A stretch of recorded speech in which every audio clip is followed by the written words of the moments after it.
You're the mentee, you listen. Mentor, you're the one talking. But really, in reality, like we're all learning from each other. They even let me drive a truck.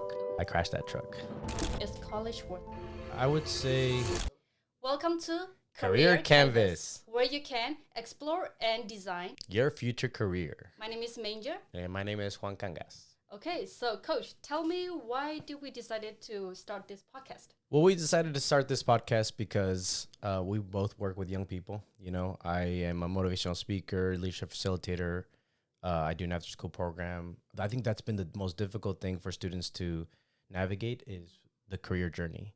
And so we wanted to start this podcast to offer up advice, resources, and just have general conversation that's going to be helpful for students to be able to get to that future career a little bit faster or more efficiently, and maybe not make some of the same mistakes that we made, you know, so they can kind of be more efficient at getting to the career of their choice and find it. Because a lot of students, they don't end up finding the thing that they want to do. You know, they get stuck in a job. And I think we want to prevent people that are passionate about finding their future career to find that the career that they're passionate about.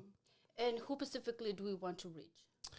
So this podcast really is for students in high school, college students that are still trying to navigate the career future, but also for any supportive adult, you know, an educator, a parent, anybody who is supporting their young person and says, hey, man, I want to encourage my young person to pursue a career that they love.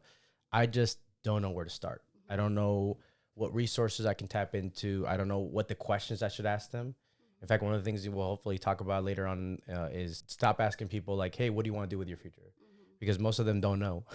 Yeah. They're like, I don't know. This is the most nerve-wracking question that people can ask. So there are other questions that you can ask to get to that deeper question of what eventually you're going to do. So that's who it's for. Okay, yeah. So if you're one of those people, you know, students, educators, administrators, parents even, stay tuned. And so for our first episode, we also want to start with you. You are a motivational speaker, a youth leadership facilitator. You've been to so many places, and you actually raised me, you know, professionally. That's what she calls me, coach. Yes. So my first question is, how did you get to who you are today? How did I become a motivational speaker and a leadership facilitator? I'll tell you, I'll bring it back to when that idea first got incepted into my mind. I remember I was a freshman in high school, so I was 14 years old. And at that time in my life, I was really trying to change some things in my life. You know, I had made some mistakes in middle school, but I was going to high school with a new attitude. And it sometimes life, God, you know, we both believe in God and like brings different things together. And at that time, my uncle, I remember he burned me some CDs. And some people might be like, what is a CD? Google it, okay? I know. But we burned these CDs. He burned these CDs, so you basically make some copies of a CD. And they were from this guy named Tony Robbins. And this guy, he was like a motivational speaker. He's, you know, still one of the guys that I listen to this day. But he was just talking about different things in a different way, about how to be a leader, about how to serve not just yourself, but your community, how to set some goals. And it just like, it helped me because it's exactly what I needed at that time in my life. And I remember then I just got that inception, that like that little seed planted of like, ooh, this guy had a major impact on my life. I think I would like to do that, you know, in other people's lives as well. So you were 14. Yeah, I was 14 years old. Okay. Yeah, I was a freshman. I was just starting my freshman year of high school when that happened. Okay.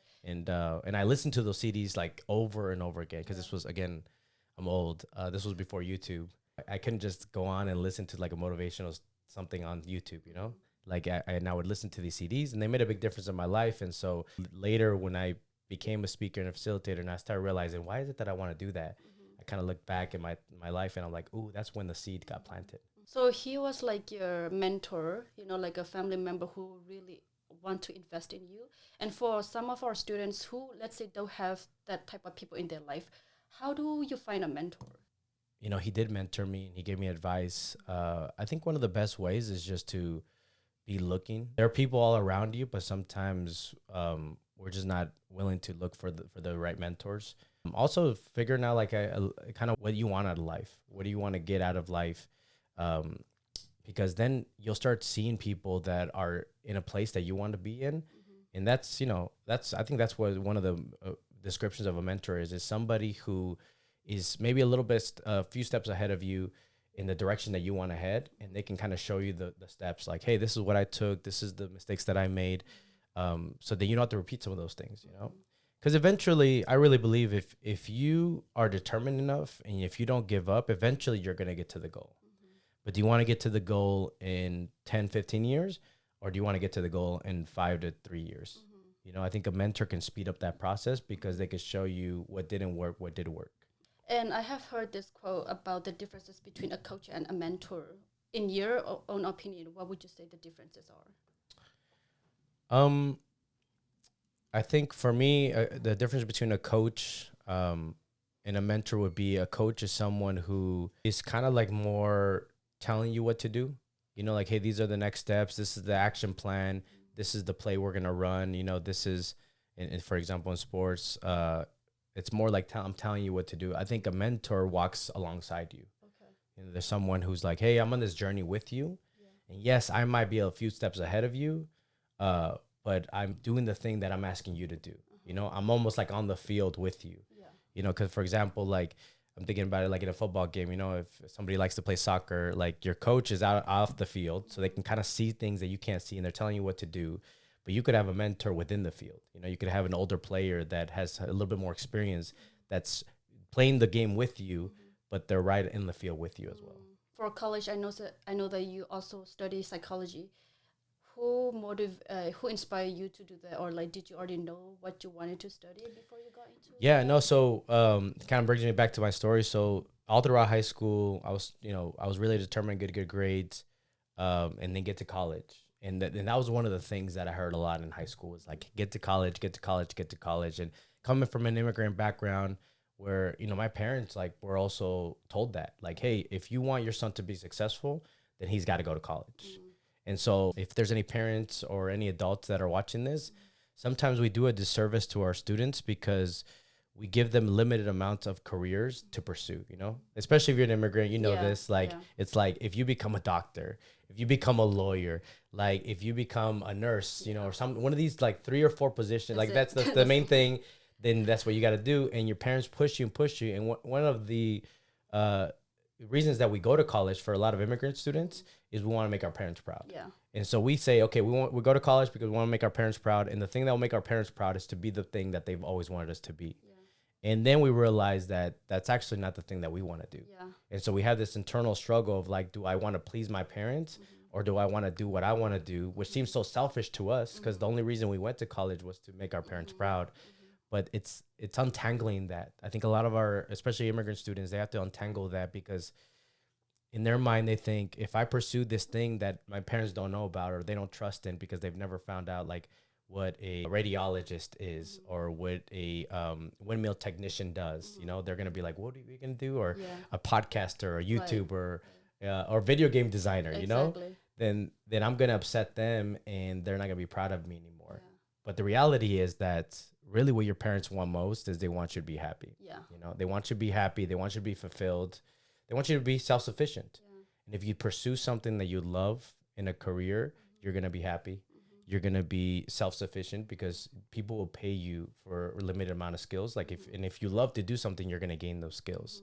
And so when I went to college, I was completely lost, honestly. Like I got to college, I got a full ride scholarship to University of Nebraska-Lincoln. And when I got to college, I was like, yes, I finally made it. I'm here. I've arrived. And then the first week of college, I remember I met with my advisor and they asked me the question, so what do you want to study? Honestly, I hadn't really thought about it.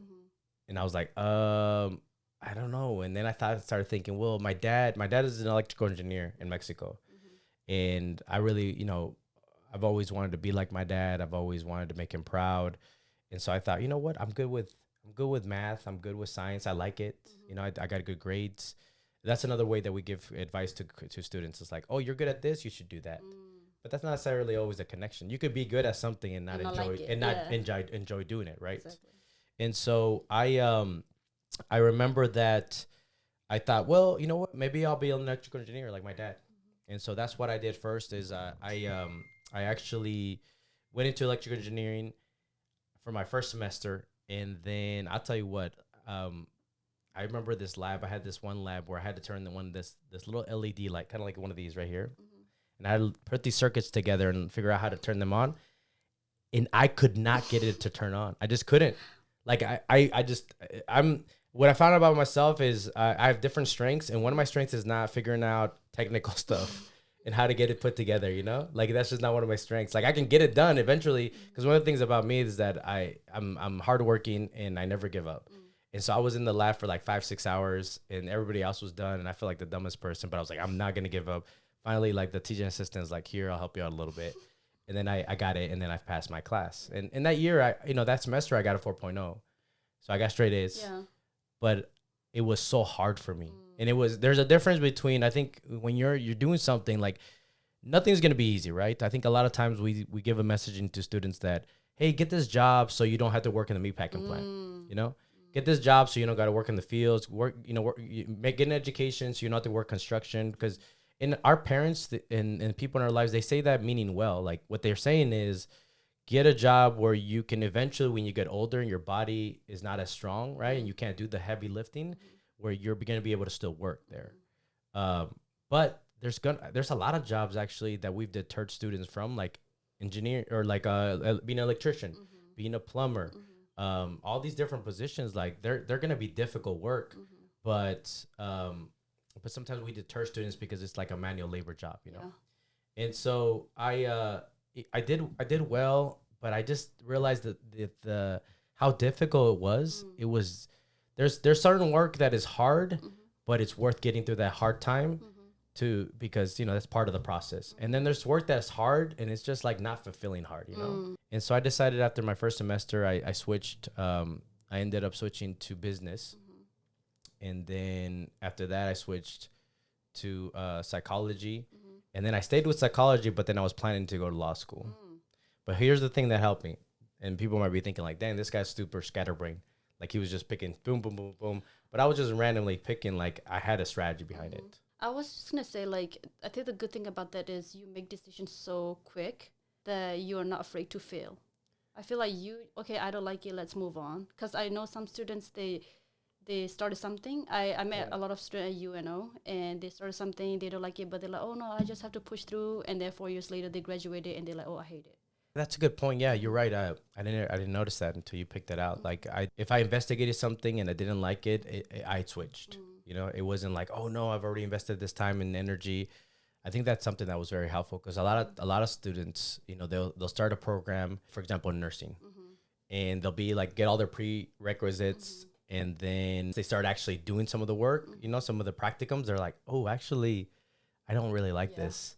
But then they're like, well, too bad, because I've already invested 3 years, and I'm majoring in biology, and I better get something in medicine. I actually just had a student that this happened to. They were going into nursing, realized they didn't want to do it. Now they're back in college, trying to get like another major that is more, you might know this, like multidisciplinary. Oh, okay. Where you get to design your own degree. Yeah, because they're basically using like all these credits that they have from this previous, major to finish their degree eventually.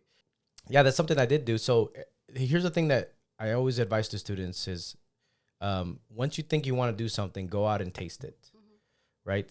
So like I always ask students like, hey, how many of you like tacos? And there's a few students that are like, I've never had tacos. I'm like, shame on you, okay? You should always have tacos. But I'm like, okay, because there's different types of tacos. There's asada, there's tripa, there's blah, blah, blah. There's so many. And I say, well, what's your favorite? And they're like, oh, I like asada. And I'm like, why do you like that? And they're like, because I tasted it. I loved it. I tried the other things. I'm like, exactly. So how do you know you want to be a doctor? How do you know you want to be a lawyer? How do you know that you want to be a nurse? Is you go out and taste it. You go and try it out, and you try other things too. And you say, yeah, that compared to that, I actually like this better, And so that's what I did. One good thing I did in college was after every time I thought I wanted to do something, I tried it out, either with classes or an internship, preferably. So when I thought I wanted to do business after my freshman year, switched to it, I did an internship for Coca-Cola. And I did everything from, the sales of it to merchandise, stocking. They even let me drive a truck. If my old boss is hearing this, I crashed that truck. He knew, and I didn't get fired though, luckily. So hey, I was 18. Who gives a truck to an 18-year-old, right? And then after that, after that experience, one thing I would do is I would always process it with myself or with someone else, like an advisor or a counselor. I think there's a power in that. I think not just doing it and not just saying, did I like it? That's such a surface level thing. Like, I think one of the things that young people can do and the adults that are serving them is after they have an experience to sit down with them, almost like a counseling session, and process, like, what did I like? What didn't I like? What's the pay for this? How was the work environment? Because every industry has a different work environment. Did I like it? Did it connect with the values that I have as a person? Are those the same work values that are expressed in the job site? Yeah, I also noticed that you have a lot of great questions. Did someone teach you, or when you meet with those adults, like, did they just prompt you the question, or did you just come up with that? I think I learned it from the Tony Robbins guy. You all should Watch Tony Robbins on YouTube. I think one of his things was when I was growing up and listening to his material, he was talking about how, like, if you want to change your life, you got to change the questions that you ask yourself. Because if you ask the same question again and again, you're gonna get the same answer. A lot of times young people are depressed or they're feeling bad, and so they ask, "Man, why does my life suck? Why am I so depressed? Why can't I get it together? Why can't I figure out?" And he says, whatever you ask, like, your mind will make up an answer, because there's reasons and it'll make up a reason. And so if you ask a better question, so I think that's one thing that it taught me when I was in high school was, how do I ask a better question? So instead of like, what do I want to do in the future? Maybe another better question would be like, what can I try? What can I try and not have a ton of pressure? And because sometimes I think young people have so much pressure. Pressure from their parents, pressure from society to figure out their whole life right here, right now. You're 18, 19 years old. Tell me what you want to do. Exactly. And even a better question is like, what do I want to do that try something out that might not even be the career I want to do, but I have a little bit of interest in. Exactly. What I also noticed is about this concept called ikigai. It's a Japanese concept. I learned it just like 3 years ago when I used to work at UNO, and it said instead of asking what kind of job I would like to do, you should ask what kind of problem you want to solve, because every companies, every nonprofit, everyone, right, is trying to solve some type of problems in the world. Yep. So I feel like especially people like me, who came from a refugee background, we don't know, we don't have role models. So but we do have a lot of pain. So what can I do to solve or mitigate some of the pains that I have experienced? One of my mentors, Ernesto Mejia, he has a question that he always asks parents to ask their students to try to help them figure out what their a career passion could be. And he talks about very similar to you, is like, instead of asking them, what do you want to do? What's a problem that you feel passionate about solving in this world? Climate change, poverty, because I know it's corny and you hear it all the time, but people say it's like, you got to find something you're passionate about. So that's why I believe, finding what you're passionate about is really important. And so every time I would have these experiences, I kind of ask myself almost a passion question. After that, I had my internship experience with Coca-Cola, I asked myself, man, could I see myself doing this for the next 40 years, like with energy, with passion, because you could do anything. I mean, our parents have done work for years that they don't enjoy, but they'll do it because of their family. But there's something different about having the energy and excitement to do something. And I would really process that and say, because if there was sometimes it's like if you go shopping, I always like to relate it to that, right? Sometimes you go shopping and you see something, you're like, I like it. But when you are honest with yourself, I usually ask myself, like, would I love this? You know how you have some of those shirts that you like wear all the time and you love them and you wear them out and you're like, I wish I would have bought two. That's the way I was pursuing careers. It wasn't like, do I kind of like it, or could I do this, or is the money good enough? I would really be like, is this something that I could see myself 40 years from now still be passionate and growing in? And a lot of times the answer was no. In fact, most of the answers were no. Like, I did that internship with Coca-Cola. Then the following year, I decided to switch to psychology. I did a research internship where I got to do research with a professor, and then we presented it at a conference. At the end of that, I thought, man, could I see myself being like a professor doing research on campus? And I liked it, but I didn't love it. I couldn't see myself doing it for the next 40 years. And so then I switched to pre-law. And then I did an internship in Washington, D.C. After my junior year. And it was one of the best experiences of my life. In fact, my roommate was Senator Obama at the time, 2008. He was working in his office. And we got to work on Capitol Hill with representatives in Congress and and senators. With your little necktie. Yeah. You know, it's funny is actually I didn't know how to do like a tie because my dad never showed me. Dad, shame on you, right? He never showed me. And so I always had a clip on all throughout college. And I went to Washington, D.C. and all these guys, because I went with students, this amazing internship program for anybody that's interested in like law or policy, especially if you're Hispanic. There's an internship called the Congressional Hispanic Caucus Institute, so CHCI. And they gather about 40 of the top Latino students from all over the U.S. So I had people there that were from Stanford, Harvard, Yale, you know, Columbia University. And I'm like this kid from like Nebraska. I'm like, what the heck, man? But it grew a lot of my belief, you know. I know hopefully one of these other podcast episodes will do it like on imposter syndrome. But I realized that I felt like such an imposter, not only in college, but especially there. I'm like, man, who do I think I am? I'm this kid from Nebraska. But I really believe that you got to put yourself in those situations where you feel like an imposter. Now I feel like imposter syndrome for me, whenever that starts creeping up, I see it as, oh, I'm on the right track. This is a signal telling me I feel like an imposter because I'm trying something new. You know, even this podcast thing, you know, like at first I'm like, are we going to be able to figure this out? Is this going to work? You know, who do I think I am? Yeah. But anytime you try something new that nobody's ever done, especially in your family, you feel like an imposter, but you're on the right track. And that internship was so powerful because I learned I had this distinction in this internship that helped me later on with this career that I do now. I remember one time I was sitting with, we were at a networking event with representatives, like congressmen. And, you know, sometimes like, oh, if you're a congressman, you're a peer, like a senator, you know, oh my gosh, like you've made it. And we just think we blow these people up and they're just human beings. You know, very smart, very educated, very passionate human beings, but they're just human beings like you. And I remember I was having this conversation with this one congresswoman and we were just like pitching and catching. Like she was talking about something and I was talking about, like we were having like a podcast type of conversation where we were both having like intelligent conversation. And I remember thinking like, wow, like I'm talking to this congresswoman, like I can talk to anyone. Like if I can talk to anybody about something that will spark them, like then if I can talk to her, then I can talk to anyone about things, you know? And so that really grew my belief that I could be a communicator later on when I started thinking about, well, who am I to talk to teachers, you know, like I do now around the country? Who am I to speak to principals or superintendents and carry an intelligent conversation and pitch and catch with them where you're not just being the student, but you're also teaching them something. That's a great story that we all can learn from, especially for educators, adults that already kind of made it in their career.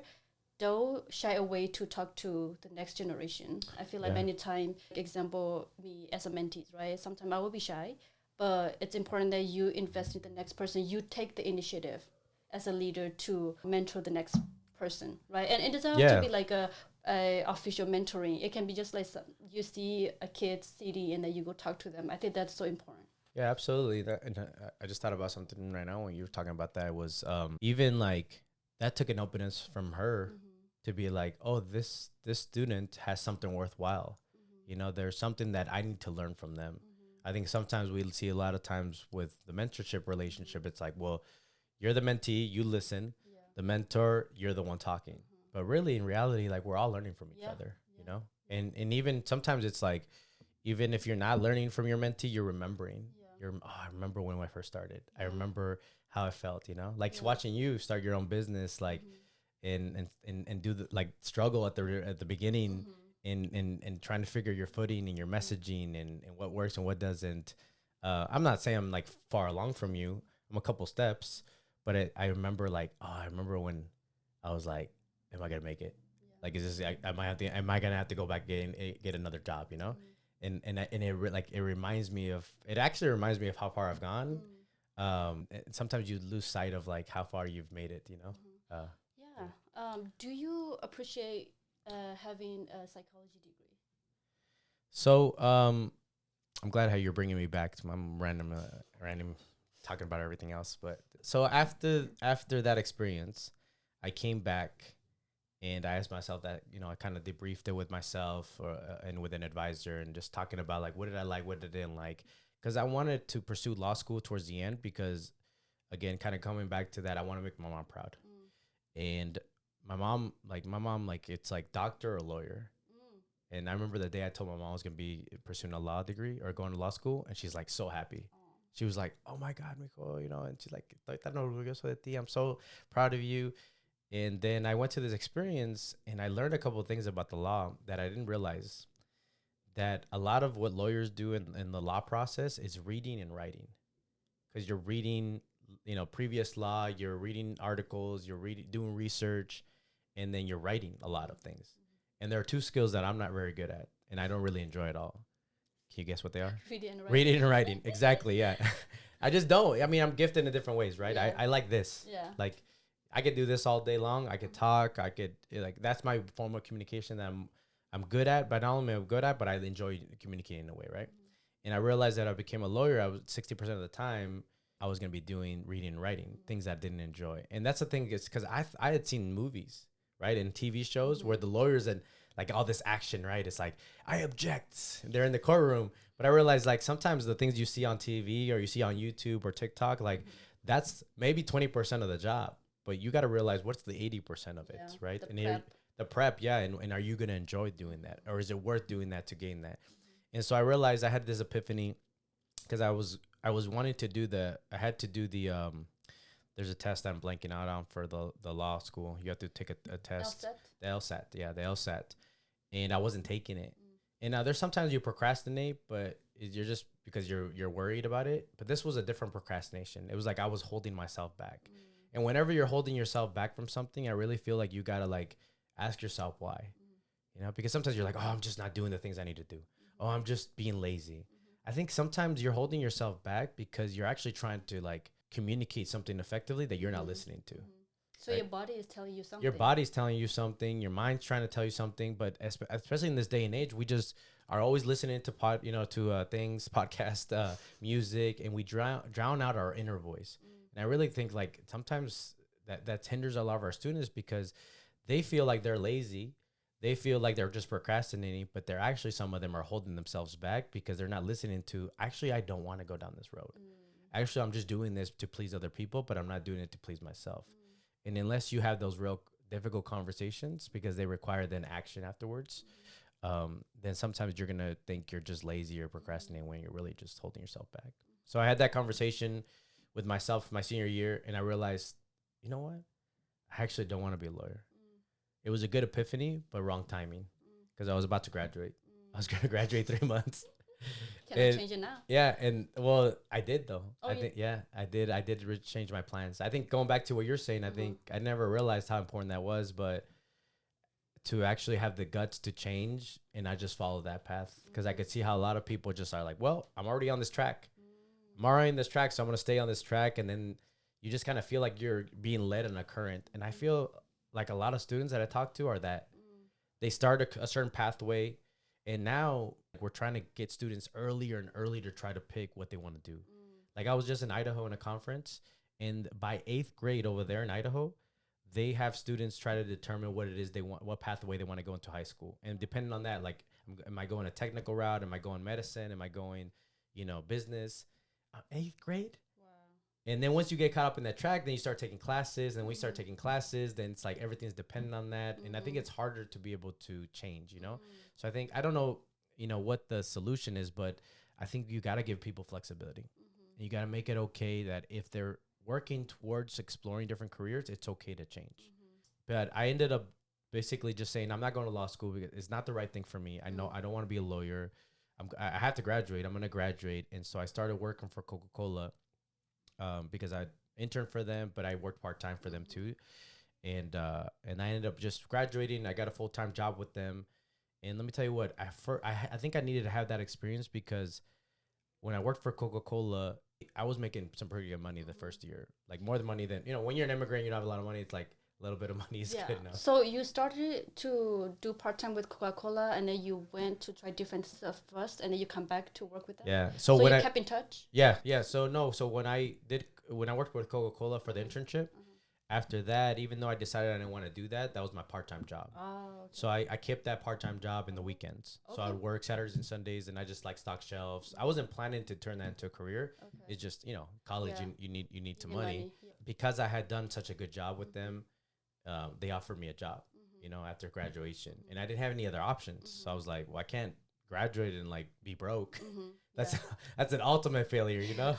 And so I started working for them, but I think it was a good lesson for me because I was making some good money. They gave me a car. You know, I'm like 19 years old, or no, 20, 22. And then you crashed the car. Not that one. That was in my internship. But I was making some good money. And I remember like 6 months into the job, I'd come home and I was like depressed.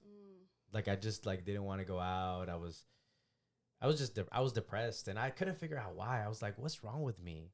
Like I did everything everybody told me to be successful. Like I went to college. I graduated college. I got a good job with a good company that pays really good. Yeah. Like that's what your parents tell you. Like, hey, go to college, get educated, and then get a good paying job. Yeah. And I had all those things, but I was missing the passion. I was missing doing something that was like, you know, that utilized my strengths. I was missing something that it gave me a feeling like I was giving to others, you know. And those are important things for me, not for everybody. Yeah. Some people are like, nah, bro, I just want the money. And I understand that, but you got to know yourself. You got to be, you know, your level of self-awareness. You have to be, because what might be my values for work is different than what yours are. But you got to find out what it is for you. And I realized that was the thing, is like the worst thing is not just failing or not going to college and not finding a career. I think one of the worst things is following a pathway that somebody else has laid for you, that quote unquote society's like, oh, this is success. And then you just playing that game and realizing I never asked myself what success looked like. I never asked myself, like, what do I want from this career path? What do I want? What do I enjoy most? What are my interests? What are my strengths? Never getting to kind of like really figure that out for yourself and just following along with what everybody else told you. Because that people get miserable in that way. And so after that, I realized, you know what? Well, I'm not done. I'm not done exploring careers. And even though I was out of college, I still kept on exploring careers. Because the journey's never done, right? Yeah. And so I remember and I think like life supports more of people who are supporting themselves. So like if you're stuck in your living room, you know, watching YouTube, you're like, man, I just can't figure out my life. Well, of course, because you're just sitting there. You got to go out and you got to go and explore and find things and talk to people. Because as you're taking those actions, then you're starting to make connections, not only like networking connections, but you're also making internal connections. Like, ooh, I like this, I don't like that. So I went to a conference that my mentor, another mentor from middle school, Yolanda Nuncio, it was the Hispanic, the Nebraska Youth Latino Summit. Okay. It was a leadership conference for high school students. And since I had graduated college, she asked me to be on a panel to talk about my experience of going to college. And I went there and I was searching. So I went there with intention. I wasn't just like, oh, I'm going to go and just do this panel thing. I'm like, I think I want to do something with going back to like my freshman year of high school. Like I was like, you know what? I've never really give this a shot. Like I've been trying everything else, but even since I was younger, I really wanted to be a speaker. I wanted to be a facilitator. I want to inspire other people. That's always what I wanted to do. I just never had the courage to pursue it. And that was that I was in this place where like, well, you've tried everything else. Might as well try the thing that you've always wanted to do. And so I go to this conference and I do my research. I know who's going to be there. And I find out that there's going to be these speakers there, these two guys, Ernesto and Carlos. And I know this going in. So I'm like, I want to connect with them because they might be a person I could maybe mentor me, could help me out. And yep, I went there. I went to their conference, to the workshop, and it reaffirmed what I was thinking. Like, man, when I'll never forget this. I was in one of the workshops. I was in the back. And I was seeing this guy who eventually became my mentor, Ernesto, and he was like making people laugh. He was, you know, teaching in a way that I've never seen teachers teach. You know, like a lot of my teachers was just like, sit down here. I'll tell you what you need to learn. Engaging. This guy was engaging. Yeah, he was engaging. He was funny. It was like one of the best educational experiences I've ever had. People were crying. You know, like there was emotion in it. People really cared, and I can't describe that moment to you more clearly. Like I just felt like a light bulb came on. And I was like, that's what I want to do. And I remember afterwards, he's like, hey, if there's any way I can help you out, let me know. And I went up to him and I said, hey, my name's Juan Cangas. You know, I want to do what you do. That one little conversation that I had with him ended up changing the next, 14 years of my life. This was 14 years ago. Because then eventually after that, I started I did an internship with them. I did a program in my hometown, which was one of the craziest experiences. Like, I got to go back to my hometown in Grand Island, do a leadership program for students. And after that leadership program, I was like, oh, I'm hooked. I love working with young people. I love seeing them inspired, but I didn't have the skills. So I went to go work for a nonprofit called Avenue Scholars. You know them, kind of like College Possible. Yeah. And I worked for them for 7 years because I realized that I had the passion, but I didn't have the skills. And it's okay. Skill can be taught. Skills can be taught. Yep. But I think there is that separation. I think sometimes students feel like, well, if I'm just really passionate about it, if I really like something, you know, for example, photography or videography, like, oh, I just really like this. Like, I should start making money right away. No, you gotta get good enough. That's the first step, figuring out what is you're passionate about. But then the next long journey is getting the skills and getting the skills to where then you're good enough, not just good enough, but you're one of the best. Because when you're one of the best, then you don't have to fight so much, you know, for people to hire you and for people to want you. Yeah, and for our youngster out there, based on what I'm hearing, I feel like the first step is you have the intention, right? Like you want to change your life, and that's of course that you can only help people who want to help themselves, and you wanted to help yourself enough that you went out, and then Yeah, I think that's a clear distinction. Is you have to want something more and better. Nobody can want it for you. You know, I was talking to my son, who hopefully he watches this, and he's doing construction right now. And he's in a place where he even told me he's comfortable because he knows the work. Yeah. He knows his boss. The only thing he doesn't like is the money. Oh. Right? He wants to make more money. Okay. But making more money is going to require him to take some risks. Yeah. Maybe to go to somewhere else and get hired. Yeah. Maybe to learn some new skills, get to know some new people. And that's scary. But I think some people have to get to a place kind of like me, where you're comfortable, but you're very unhappy. It's that unhappiness that drives you to get out of your comfort zone, you know, because I'm sure that you had a similar experience that you know, right? Like you kind of knew the systems, you knew too comfortable. Yeah, you knew what to do. You felt good at your job, like competent in it. But there were some things you're just like, I'm not happy with this. I need something more. I need something different. And I think that's really, especially for like non-conventional careers, you know, careers that maybe not everybody talks about, that are something different. I think you need to be pushed and then start looking for that. So going back to you as a motivational speaker, you said you were so happy about it, you were passionate about it. How did you grow that skills? So I basically got hired as a career coach for this nonprofit called Avenue Scholars. Started working at a high school, and I taught a class for junior and senior. I had like a cohort, and my job was to basically guide them through their career exploration and college process, to get them not just to go to college, but also to try to figure out what they were passionate about. Now, originally that wasn't my goal. Okay. Like I wanted to be a speaker, but I realized that I didn't have experience working with young people. I didn't know how to talk to them. I didn't know how to counsel them. I didn't know how to advise them. So I knew I needed to learn that skill. And the only way I could do it is to be around them, to be helping them. And so that's why I took that job, with the end goal being, I'm going to be the speaker that speaks all around the country, that facilitates, like eventually, like this will be only a stepping stone to what I want to get to. And so I did that for 7 years, you know, until I developed the skills enough to where I became so good at it. I mean, you know, that people would be willing to pay pretty good money for it, right? Where I could make a living by being, having my own business. And, but one thing I want to talk about as far as that journey is, sometimes your passion is going to take you to places that you didn't even realize you wanted, you know? So for example, we the way we know each other is through the Thrive Club, the after school program. And honestly, if you would have asked me in 2010, when I was barely starting out, like, what is your ultimate goal? I'd be like, oh, to be a speaker, travel around the country, speak to thousands of students, you know, do workshops for educators and things like that.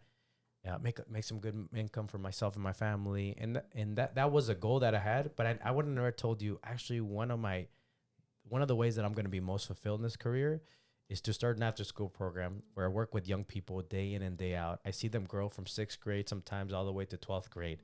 And I see that growth process. See, something I discovered through my career journey is that not everybody's this way. So you don't have to be this way. Okay. Some people are good with just going out, inspiring people and being like, I'm done. Peace out, right? Hope you make it. I don't get all my fulfillment from that. I think a lot of my fulfillment comes from seeing the growth in people. Seeing you. I mean, I met you when you were, what, 10th grader at Benson? Yeah, so I seen you as a 10th grader, and then I see, went through obstacles and graduated, went to college. Now you're a young professional, like it makes me so happy to see you growing in that way. Like it's unlike anything that like money can't give you some of that stuff, some of the fulfillment. And I know because I'm in a place right now where with my career, with my speaking and my facilitating around the country, where I feel very confident in that area. Like I'm always going to continue to grow, but I could do that and I could do it very well and I could do it very successfully and I can make a lot of money doing it. There's a point where I was going to let go of Thrive, do the after school program, because I eventually had reached my goal. I was like, okay, now I've set up my business. Now I can leave. And I couldn't leave. You did it for 10 years. I did it for... At that time. For... Thrive for 10 years. Yeah, for 7 years. 7 years. Or 6 years. 6 years. Okay. 6 years. But then I still needed to thrive financially for about, I would say, like 3 years till the pandemic. Where I still needed financially to do Thrive. But there's a point where I was like, I'm not financially dependent on Thrive. I'm not doing the after school program because I need the money anymore. Exactly. Like there's no connection. In fact, I could make more money by not doing it because I spent all this time, But there was something about me. I had to have that honest conversation with me. I did, and I think it goes back to like students. I think one theme I'm seeing is just the conversations, right, that you're having with yourself, with other people, and not just asking yourself like, what does society think is the right thing, or what looks good on Instagram or social media, but what deep down inside do I like about this work, right? Am I fulfilled about this work? And sometimes it might go against making the money. You won't ever see that on Instagram. You won't ever see like, oh yeah, you know what? Things you can do in your career to not make money and in fact lose some money, but do the thing that you actually love. Yeah, because you did mention you did a lot of speaking gigs for free. Yeah. And you did that for like 4 or 5 years. Yeah, 4 or 5 years. I mean, I would get paid a little bit, but nothing to the amount. It was minimal. Okay. $300, $400 now. And for our young people who wants to become a speaker, do you think, and this is going to be a very serious question, is college worth it? I would say it depends on the audience that you're trying to speak to. Okay. There's different kinds of speakers, professional speakers. There's some that are working directly with educators, like they're speaking to educators. They're in the schools. There's speakers that are speaking to corporations. There are speakers that are speaking to people in the community. I would say it depends on your audience. I would say if you are going to be in education, you're going to be speaking at schools, you're going to be speaking to educators and parents. I think it does help. Okay. Because some students do want to go to college. I mean, I would say the majority it's still that messaging. Yeah. And so it would help that you went to college, you know what that experience is like, so you can speak upon it. But I don't think it's a requirement. Okay. I've known a lot of speakers who just have a talent and a skill, and they can draw from other life experiences. I mean, I could do the work that I'm doing now, even if I hadn't gone to college. Okay. I think the thing that helped me the most was finding like a career mentor. Okay. Ernesto Mejia with Cool Speak. That was the thing for me that made the biggest difference, because then he showed me kind of the path, the way he was like my professor. He was my teacher. Even to this day, like I emailed him yesterday. I'm like, hey, can we get together so I can get your insights on some of these things? So I think that's invaluable, is to find someone. And the good thing is like there's people out there that want to help you. Yeah. There's people that get a lot of fulfillment from helping someone else. And there's certain age levels. Like when you're younger, you're not very many people are interested in being mentors when they're younger, because they're just like, nah, I'm interested in myself. I want to get my goals. I want to achieve my things. And that's okay. It's like a stages of life. I would say later on, 35 and above, you're kind of like, you're a little bit more settled in your career, hopefully. And so you're starting to say, hey, how can I give back? How can I help someone else? How can I be there for someone that I wish was there for me or was there for me, But first you have to show up. You got to show up. Yep. You got to make the initial interaction, right? You got to call them. You got to email them. You got to see them at a conference and go up to them. You'd be surprised. You think that a lot of students come up to me after I speak, or people, but very not as often, not as often as you would think. I mean, it's a little bit more rare where people come up and say, "Hey, I'm interested in doing this. Like, would you help me out?" You know, because I mean, I had fear too. I mean, I could have gone out to Ernesto and I could have been like, "Hey, would you help me out?" And he could have been like, "No." Yeah. In fact, knowing him now, he probably would have said that. But you take a risk because not everybody's gonna say yes. Not everybody's gonna have time for you. Some people are gonna ignore your emails. You know, it's just part of the thing. But I think it's worth it. I don't think you need to stop your career journey. I think you can be, you know, going to internships, doing job shadows, exploring that. But I do feel at some point, it's super beneficial. It saves you a lot of time. It gives you a leg up if you can find someone who'd be willing to mentor you. And by mentoring, I mean, like, you know, you don't have to hang out with this person all the time. Yeah. It's, hey, can we once a month have a phone call and I can ask you questions about this? You know, hey, can I have your number and I could text you like, hey, I'm dealing with this issue. Like, how would you deal with it? You know, hey, can we go get dinner or something like that, or coffee, and let me pick your brain. I think you've been really good at this. Yeah. So let's talk about some tools. Social media is a great tool. Mm-hmm. So, and I noticed many young people are on social media, but how are they using the tools is, you know, a better question, right? So ask yourself, am I really connecting to the right people in my life? Because there's a quote, you are who you hang out with, right? And on social media, you hang out with people all the time, whether you know it or not. What would you suggest young people do on social media to connect with the right people? You know, I was listening to this other podcast and this guy was talking about how he filters out his social media. So he literally spent a few hours just going through everybody that he's following and realizing, like, are these people helping me get closer to my goals and the type of information that I wanted to feed myself, or are they not? And it was just that simple. And if it wasn't, then it was like unfollow. And I know for young people, it was like, what? Because now young people won't even follow you if you don't follow back. If you don't follow, that's the one thing. I was at the school one time last time, and the kids were like, I was like, hey, follow me. And they're like, are you going to follow back? And I was like, not really, because I don't want to see you guys twerk videos. and, they're and they're like, we don't do that. But anyways, they were like, no, it's like a status thing, you know? Like, to have very low followers is a status thing. Like, you don't follow a lot of people, so the few that you do means a lot. Which I think is a good thing to have, you know, but do it in the frame of mind of like, who's helping me get closer to my career goals, you know, start following some influencers that are talking about maybe the specific career that you're interested in. So you start seeing some of that stuff, because otherwise it gets filtered in with, you know, videos of things that are maybe not really helpful for you. So I would say that would be helpful for them, is to filter out, because there's some good things on social media about professionalism, you know, growing your career, you know, even some different goals that you have for your future. And you can engage with those organizations or mentors by like, you know, commenting on their videos, pictures. And one of the best social media platform for me personally is LinkedIn, because I'm in the stage of my life where I have to grow my network, right? I would really highly suggest you get on LinkedIn, get your professional profile, get to know people, comments on them, get to know them pretty much. You have to like put yourself out there to be noticed, because that's how I met so many mentors out there. Yeah. And I think with that, intention matters a lot, because, you know, when you go up to someone, don't try to just get something from them. You know, don't just have like, oh, I want to get this information from them, or I want to get this opportunity from them. I think people feel that.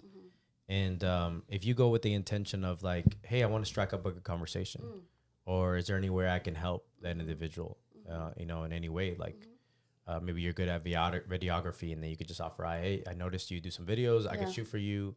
I think when you offer something up, it's seen as, especially people that get hit up a lot, sometimes it's like, okay, what do you want from me? You know? And I think if you could just offer up with like, hey, I can help out in this way, or just kind of more of a servant attitude versus like, I'm going to get something from this person, it just comes across differently. So you're adding values to the people. Yeah, how can I add value to this person? Even in value could be just a genuine conversation, a genuine question, you know? Like sometimes I'll go out and speak, and sometimes students will like message me. They're like, hey, because sometimes I give out money when I speak. And they're like, can I have some money? And I'm like, nope. you're not getting no money, you know. In fact, you like don't even text me anymore. But then sometimes students will text me and they'll be like, "Hey, I need your advice on something. What do you think about this?" Like you added value now because you gave me an opportunity to give to you, you know, an opportunity to think about this problem in a different way, to an opportunity to see what the types of things that students are struggling with, you know. So just I think it's more of like an intention, like, hey, even if this person doesn't become a mentor or doesn't, you know, decide to, you know, go to coffee with me or have a conversation with me, like I'm gonna show up in this way. You know, I'm gonna be a giver. I'm gonna be sincere. I'm gonna be polite. I think you'll get more responses back with that intention versus like, oh, I need you to do this for me. You know. Okay. Any last tips or advice you have for young people out there? I think my biggest tip would just be, or advice would be just to make a rhythm in your life, you know, of reflecting on the experiences that you're having, because you're having experiences right now that it might not be like even an internship. It might be, you might be part of an after school club or doing some sports, or you might be doing something in your community. And there's something about that you really enjoy or that you don't enjoy. And I think both are really valuable. It's just as important to find out what you don't like as what you do like. And then to try to like reflect on it in different ways, you know, like I'm a verbal reflector. Like I'll get more out of this conversation than I would if I would have journaled. Some people love to journal. Some people like to make videos. Find out what is your way of reflecting and contemplating things in your life, and make it a constant habit of asking yourself questions, you know, maybe making a list of questions of, maybe that could be one of our podcasts episodes, questions to ask yourself. What do I like? But what about this do I like? What didn't I like? What were some of the things that sparked me? What were some of the things that kind of like I had to reconsider if I turn this into a career? What were some of my strengths that would utilize? You know, just to really deeply think about things. I think it's a lost skill in this world of social media and just constantly clicking on things, that we don't step back and after an experience have something of reflection. So if they could just foster that habit, then I think they'll be more in tune with who they are. And I really believe like some of us are really self-aware. Like we just are. I think it's a strength, right? And some of us are not self-aware, but we can increase our self-awareness by having these reflections and having other people, you know, that we're reflecting with to increase our self-awareness. Because the more you know yourself, that's one piece of the puzzle. And then the other piece of the puzzle is going to be the career. But if you don't figure this part out, you're not going to be able to make the connections with the right career for you, because you're part of that puzzle, you know? So I would say that would be my last advice. Wow, I'm learning so much. But we do have more episodes following this. So this is just the first one and definitely not the last. We will have guests from all over Maybe the world. world. Maybe, yeah, because of the power of social media. But yes, please let us know if you have any questions in the comments. We will definitely put resources that we talk about here in the video, like, you know, the organization that we mentioned, like the Ikigai video, the internship, everything on the under the video descriptions, and we will keep in touch. Thank you for joining us, and always remember, on your career journey, keep exploring.